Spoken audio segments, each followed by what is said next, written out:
Hello दोस्तों, नमस्कार। कैसे आप सभी लोग। भारतीय राज्य व्यवस्था की आज की क्लास में आपका स्वागत है।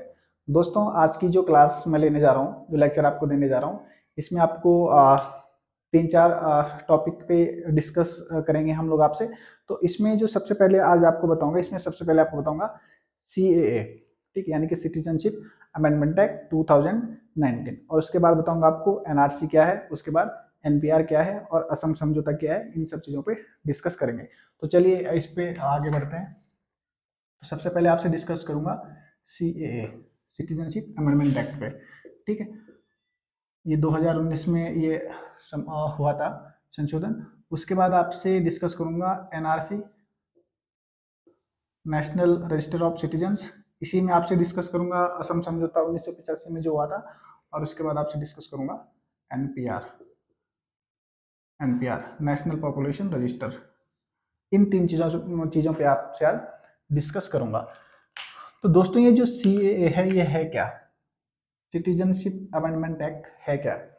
तो दोस्तों, 2000 थोड़ा पीछे चलता हूँ मैं, जो इससे पहले जो लेक्चर दिया था, इससे पहले लेक्चर दिया था नागरिकता अधिनियम 1955। तो नागरिकता अधिनियम 1955 में मैंने आपको बताया था कि अगर कोई व्यक्ति भारत की नागरिकता ग्रहण करना चाहता है तो 5 तरीके इसमें बताए गए हैं। ठीक है, उसी प्रकार से अगर कोई व्यक्ति भारत की नागरिकता छोड़ना चाहता है तो उसमें 3 तरीके आपको बताए गए हैं। 3 तरीकों में से कोई भी एक आप फॉलो करते हैं तो भारत की नागरिकता आपकी स्वतः ही समाप्त हो जाएगी। ठीक है, लेकिन फिर जो 1955 का जो नागरिकता संशोधन नागरिकता अधिनियम है, इसमें फिर कई बार आगे संशोधन हुए। जैसे 1986 का संशोधनात्मक अधिनियम हो गया। उसके बाद फिर 1992 में संशोधन हुआ, 2003 में संशोधन हुआ, 2005 में संशोधन हुआ, 2015 में संशोधन हुआ और ये फिर ये 2019 में संशोधन हुआ। तो 2019 का जो संशोधन है इसलिए हाईलाइट हुआ क्योंकि इसमें कुछ जगह जगह पर विरोध प्रदर्शन हुए। ठीक है, जिसके कारण इसका हमें गहन अध्ययन करना बहुत जरूरी है। एग्जाम में यहाँ से क्वेश्चन कई बार आ जाते हैं। तो ये 2019 का जो ये CAA है, सिटीजनशिप अमेंडमेंट एक्ट है, इसमें प्रावधान किया गया कि जो लोग 3 देश इसमें बताए हैं, पाकिस्तान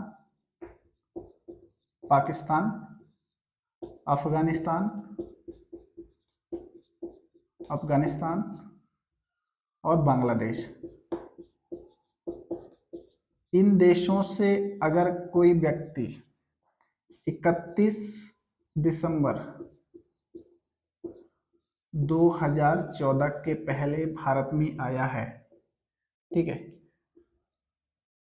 इन 3 देशों से यदि कोई व्यक्ति, और ये व्यक्ति किस समुदाय का होना चाहिए, हिंदू हो, बौद्ध हो, सिख हो, जैन हो, पारसी या फिर ईसाई, इन 6 समुदाय के लोगों के लिए इसमें छूट दी गई कि अगर आप इस ड्यूरेशन के पहले यानी कि 31 दिसंबर 2014 के पहले अगर आप भारत आए हैं तो आपको अवैध प्रवासी नहीं माना जाएगा। ठीक है, यानी कि आपको भारत का नागरिक इसमें माना जाएगा। और इसमें जब मैंने आपको 1955 का नागरिकता अधिनियम बता रहा था आपको, तो उसमें एक देशीकरण के आधार पर नागरिकता ग्रहण करने का एक तरीका बताया था। तो उसमें जो देशीकरण है उसके तहत किसी व्यक्ति को भारत में कितने वर्ष तक रहना पड़ता था, 11 साल तक। ठीक है, तो 11 साल तक आपको रहना पड़ता था, उसके बाद आपको भारत की नागरिकता लेनी होती थी। लेकिन इसमें इन लोगों के लिए क्या कर दिया, ये जो समय सीमा है ये 5 वर्ष निर्धारित इसमें की गई कि आपको 5 वर्ष का, अगर आप 31 दिसंबर 2014 के पहले 5 वर्ष तक भारत में रहे हैं तो आपको भारत की नागरिकता प्रदान कर दी जाएगी। ठीक है, लेकिन ये जो 2019 का जो नागरिकता संशोधन अधिनियम है, ये कुछ क्षेत्र ऐसे थे जहाँ पे ये लागू नहीं होगा। ठीक है, ये लागू नहीं हुआ। तो इसमें कुछ क्षेत्र थे, जैसे जो छठी अनुसूची में जो अधिसूचित कुछ क्षेत्र है, आदिवासी क्षेत्र है, जैसे आदिवासी क्षेत्रों में आ जाएगा सबसे पहले असम, उसके बाद मेघालय के बाद फिर त्रिपुरा के बाद फिर आपका आ जाएगा मिजोरम। मिजोरम यहाँ के जो आदिवासी क्षेत्र है, कुछ क्षेत्र चिन्हित किए गए हैं, कुछ जिले हैं उनके कुछ क्षेत्र है वो चिन्हित किए गए हैं। तो यहाँ पे ये 2019 का जो नागरिकता संशोधन अधिनियम है ये लागू नहीं होगा। इसी प्रकार से बंगाल ईस्टर्न फ्रंटियर रेगुलेशन हुआ था 1873 को। इसके तहत भी कुछ क्षेत्र अधिसूचित किए गए थे, वहां पे भी ये इनर लाइन एरिया के रूप में कुछ क्षेत्र चिन्हित किए गए थे, वहां पे भी ये जो अधिनियम है ये प्रभावी नहीं होगा। ठीक है, तो ये कौन कौन से क्षेत्र थे उस समय? अरुणाचल प्रदेश हो जाएगा,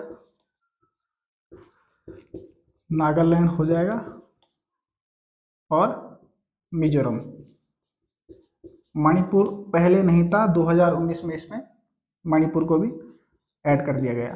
तो ये जो 4 क्षेत्र है ये इनर लाइन एरिया के अंतर्गत आते हैं। ठीक है, यानी कि अगर आपको यहाँ प्रवेश करना है तो आपको उस राज्य की जो सरकार है वहाँ से आपको इनर लाइन परमिट पहले लेना पड़ेगा, तभी आप इस क्षेत्र में जो इनर लाइन एरियाज जो संरक्षित क्षेत्र निर्धारित किए गए तभी आप वहाँ पे प्रवेश कर सकते हैं। ठीक है, जब आप संबंधित राज्य से आप ये परमिट ले लोगे। ठीक है, तो इस प्रकार से इसमें प्रावधान किए गए। लेकिन ये जो 2019 का जो नागरिकता संशोधन अधिनियम है इसका विरोध होने लगा कई जगह पे। ठीक है, विरोध की जो मुख्य वजह थी वो ये थी कि एक असम समझौता हुआ था 1985 को, जिसमें आपसे डिस्कस करूंगा इसके अंतर्गत। ठीक है, तो इसमें इसका उल्लंघन हुआ। ठीक है, क्योंकि 1985 का जो असम समझौता था उसमें सीधे सीधे ये कहा गया था कि अगर कोई व्यक्ति 25 मार्च 1971 के बाद अगर कोई असम में आ रहा है, ठीक है, असम में प्रवेश कर रहा है तो उसको निर्वासित कर दिया जाएगा, उसको भारतीय नागरिकता प्रदान नहीं की जाएगी, वो चाहे किसी भी धर्म से संबंधित हो। ठीक है, लेकिन यहाँ पे जो ये 2019 का जो नागरिकता संशोधन अधिनियम है इसमें मुस्लिम जो समुदाय है उसको इसमें इस क्षेत्र से बाहर कर दिया। ठीक है, तो इस प्रकार से ये इसका उल्लंघन कहलाया। ठीक है, उसी प्रकार से ये जो आर्टिकल 14 है, अनुच्छेद 14 है, इसमें कानून के समक्ष समानता प्रदान की गई है, वो चाहे देशी हो या विदेशी हो, कोई भी नागरिक हो, कोई भी व्यक्ति हो, कानून के समक्ष सभी लोग समान है। तो यहाँ पे कानून के समक्ष समानता इसमें नहीं निर्धारित की गई। क्यों? क्योंकि ये जो इसमें जो प्रावधान किया गया ये कुछ विशेष समुदायों के लिए ही, कुछ जो अल्पसंख्यक समुदाय थे जो इन 3 देशों के मैंने नाम बताया उनके लिए ये प्रावधान इसमें किए गए। ठीक है, उसी प्रकार से इसमें ये भी आलोचना की गई कि जैसे म्यांमार हो गया, म्यांमार जो देश है वहाँ से रोहिंग्या हिंदू बहुत ज़्यादा जनसंख्या के हिसाब से भारत में प्रवेश किए हुए हैं। ठीक है, अवैध रूप से, तो उनके लिए भी इसमें प्रावधान नहीं किया। उसी प्रकार से अगर हम बात करें तमिलनाडु की, जो श्रीलंका से जो तमिल लोग तमिलनाडु या जो दक्षिण भारत के जो राज्य है वहाँ पे आए हुए हैं, उनके लिए भी इसमें कोई प्रावधान नहीं किया गया। उसी प्रकार से आप देखते होंगे यहाँ पे भारत में तिब्बती लोग रहते हैं शरणार्थी के रूप में, उनके लिए भी इसमें कोई प्रावधान नहीं किया गया। इस प्रकार से यहाँ पे इसकी घोर निंदा की गई कुछ आलोचकों के द्वारा। ठीक है, और कुछ धार्मिक संगठनों के द्वारा इसका विरोध किया गया। फिर सरकार ने इसमें अपना तर्क दिया कि सरकार का जो पहला तर्क था कि जो अल्पसंख्यक जो लोग हैं जिनको इसमें रियायत दी गई है भारत की नागरिकता ग्रहण करने के लिए, ये पाकिस्तान, बांग्लादेश, अफगानिस्तान क्या इस्लामिक कंट्री है और ये वहाँ पे अल्पसंख्यक है। ठीक है, और इनको वहाँ पे धार्मिक प्रताड़ना झेलनी पड़ती है। ठीक है, धार्मिक रूप से वहाँ पे इनको प्रताड़ित किया जाता है, जिसके पास उनके पास कोई और विकल्प नहीं है। अगर उनको भारतीय नागरिकता दी जाती है तो लोग यहाँ पे सुकून के साथ, चैन के साथ रह सकते हैं। तो इसमें सरकार ने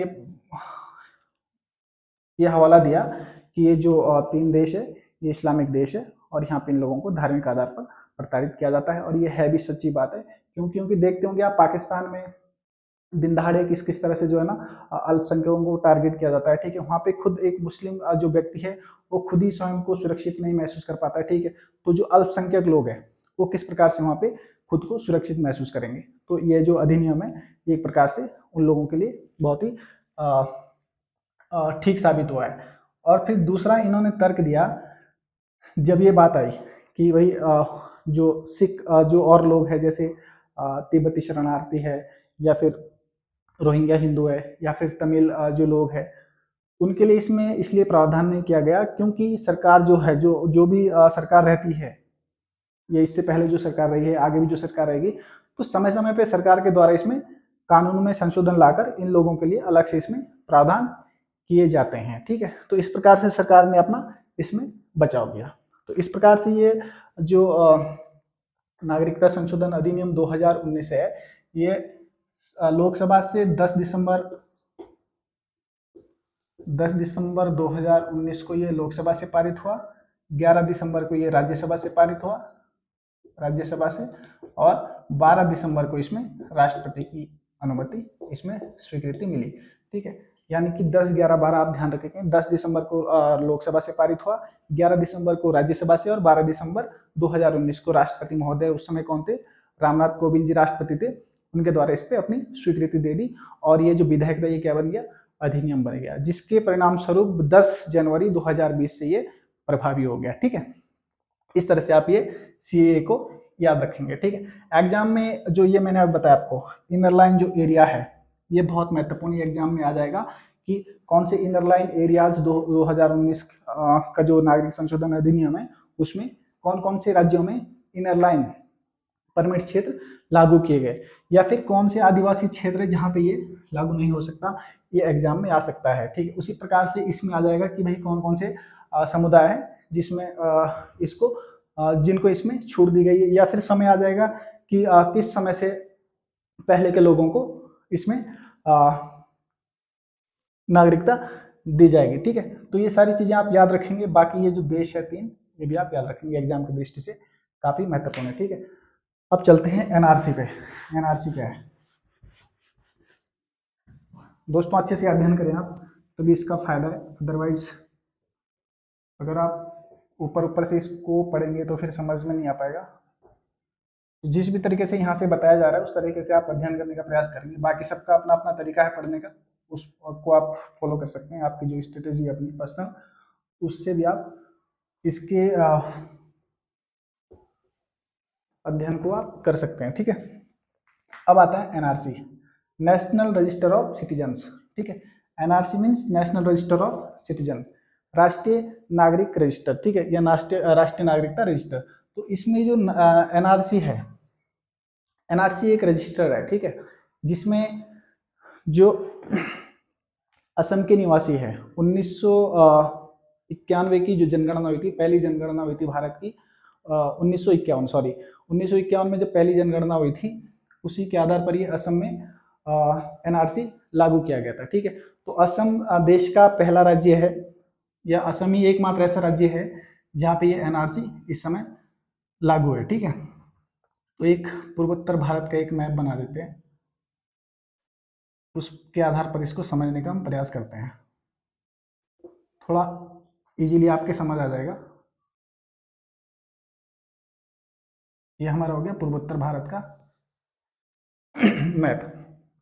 तो ये जो एनआरसी है, तब उस समय जो असम का जो क्षेत्र है, ये आपका यहाँ पे नागालैंड हो जाएगा, सॉरी मेघालय हो जाएगा आपका,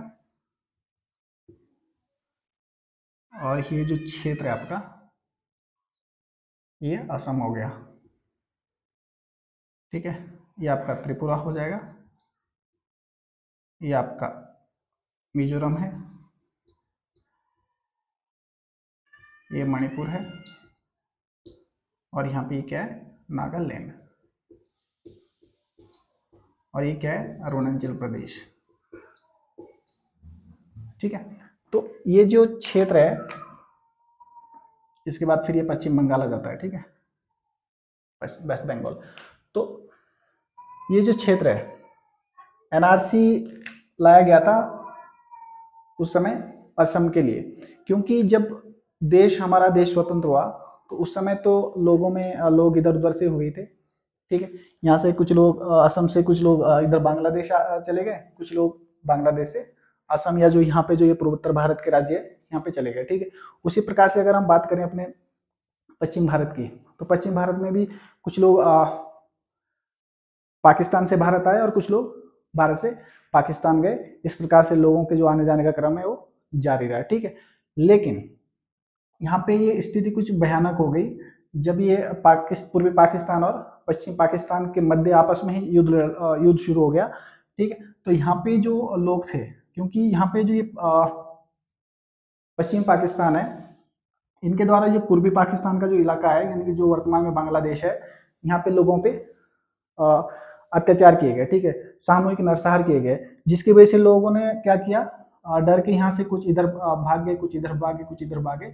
इस तरह से चारों तरफ जो भी स्टेट थे, राज्य थे हमारे भारत के, वहाँ पर उन्होंने शरण ली। लेकिन इसमें जो सबसे ज्यादा जो प्रभावित जो राज्य हुआ ये असम हुआ, क्योंकि असम की जलवायु उस प्रकार से थी जो लगभग बांग्लादेश से मिलते जुलते थे, ठीक है। बाकी जो अदर जो स्टेट है हमारे, कुछ तो आदिवासी क्षेत्र थे और कुछ पहाड़ी क्षेत्र थे। तो ज्यादा ये जो जनसंख्या उस समय गई थी बांग्लादेश से, वो असम में गई थी, ठीक है। तो लेकिन फिर ये 1971 के आते आते जो जनसंख्या है वो ज्यादा मात्रा में यहाँ पे एंट्री करने लगी, ठीक है। तो जब ज्यादा मात्रा में ये जनसंख्या यहाँ से इधर को एंट्री करने लगी, तो भाई जो असम के लोग हैं उनमें तो उबाल आना ही था, ठीक है। वहाँ पे जो उनकी सांस्कृतिक या जो भाषाई जो पहचान है, ठीक है, सांस्कृतिक पहचान है, ठीक है, वो एक प्रकार से समाप्ति के कगार पर पहुंच गई। तो इसी प्रकार से 1979 में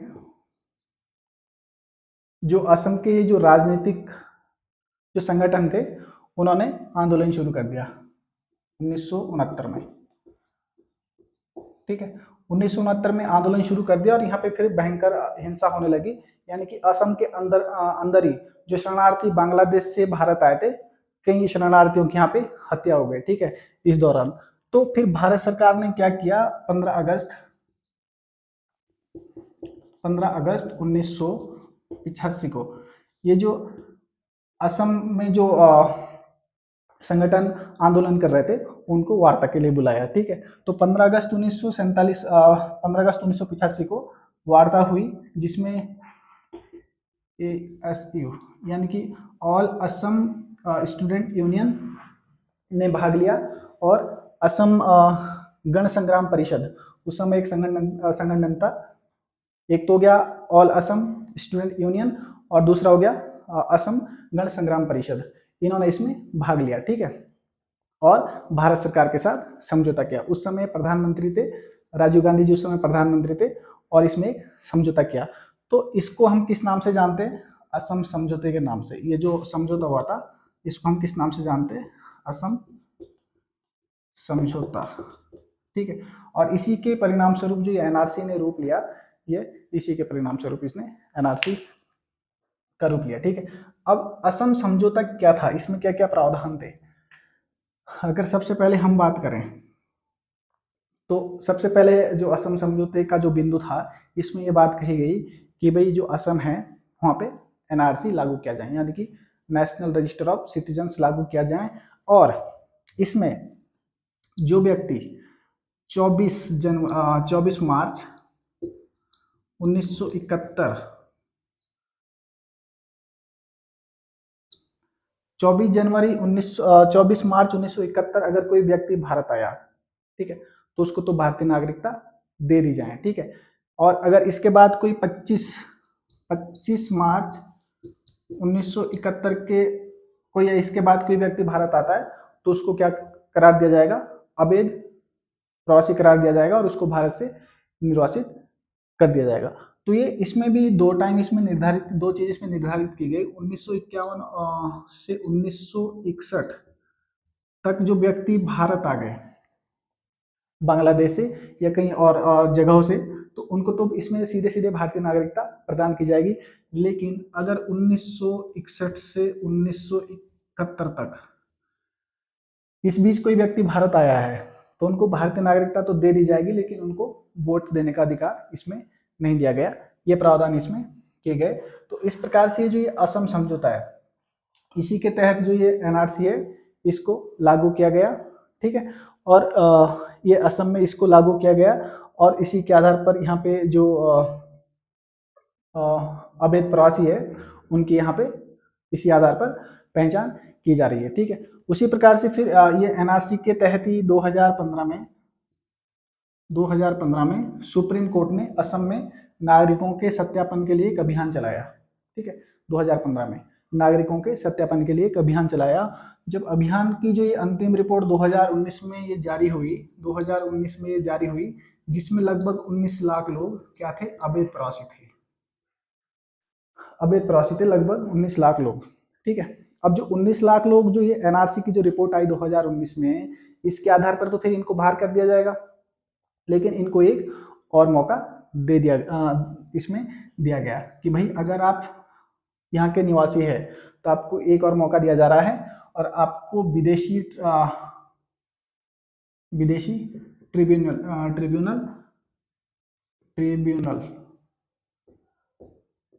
ट्रिब्यूनल के समक्ष आपको प्रस्तुत होना है और आपको कोई एक ऐसा दस्तावेज दिखाना है जिसके आधार पर ये निश्चित हो सके कि आप यहाँ के निवासी है। ठीक है, यानी कि विदेशी अभिकरण, इसमें एक समय निर्धारित किया।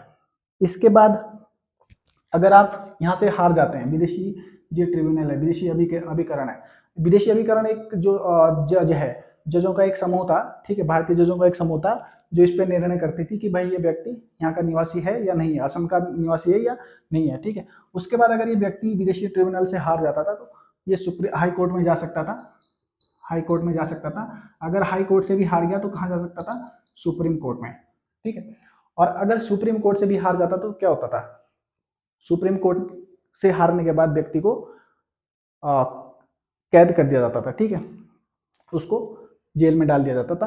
तो इस प्रकार से ये जो अप्रवासी जो नागरिक थे उनके लिए असम में अलग से शिविरों की व्यवस्था, डिटेंशन कैंप की इसमें व्यवस्था की गई कि भाई इनको जो है ना डिटेंशन सेंटर में इनको रखा जाएगा। ठीक है, लेकिन कितने डिटेंशन सेंटर जो है ना असम सरकार बनाएगी। ठीक है, असम सरकार मतलब इसमें पैकेज दिया गया है भारत सरकार के द्वारा, असम के लिए अलग से पैकेज की व्यवस्था की गई है कि भाई ये प्रावधान है और इसी प्रकार से आप वहाँ पे जो अवैध रूप से जो लोग रह रहे हैं, ठीक है, या जो भी वहाँ की जो परिस्थिति है, जो अतिरिक्त लोग वहाँ पे आ गए हैं, उनको आप इस प्रकार से कंट्रोल करें।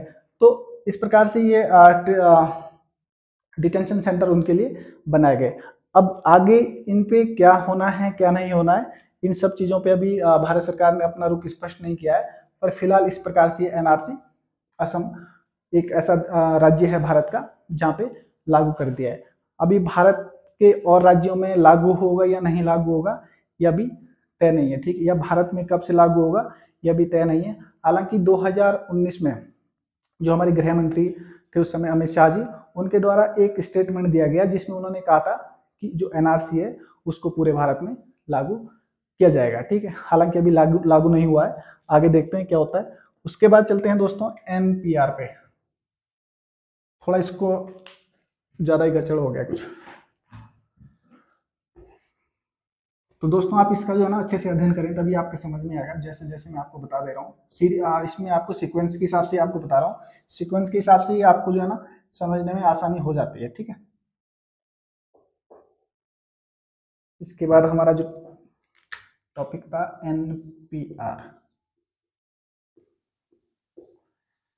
अभी एनपीआर क्या है, नेशनल पॉपुलेशन रजिस्टर, राष्ट्रीय जनसंख्या रजिस्टर। ठीक है, तो जो एनपीआर है, एनपीआर एक डाटाबेस है जो जनसंख्या, जो जनगणना हुई थी 1951 में, 51 को पहली जनगणना हुई थी, इसके आधार पर इसको तैयार किया जाना था। ठीक है, हालांकि 2010 में तत्कालीन जो सरकार थी, प्रधानमंत्री श्री मनमोहन सिंह जी के द्वारा इसमें एनपीआर को लाने का सबसे पहले इसमें घोषणा की गई।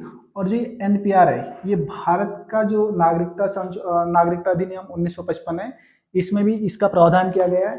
उसी के बाद फिर 2003 में नागरिकता जो नियम है इसमें भी एनपीआर का इसमें उल्लेख किया गया है। तो एनपीआर एक रजिस्ट्री होगा जिसमें जो जनगणना होगी, जनगणना के आधार पर जो जनसंख्या होगी उनका उस रजिस्टर में उल्लेख किया जाएगा। ठीक है, तो इसके लिए जरूरी नहीं है कि भाई आप अगर देश के नागरिक है तभी आपका इसमें उल्लेख किया जाएगा, ऐसा बिल्कुल भी नहीं है। अगर आप 6 महीने या 6 महीने से अधिक समय से अगर आप किसी क्षेत्र में रह रहे हैं तो आपका नाम इसमें एनपीआर में दर्ज होगा, ठीक है।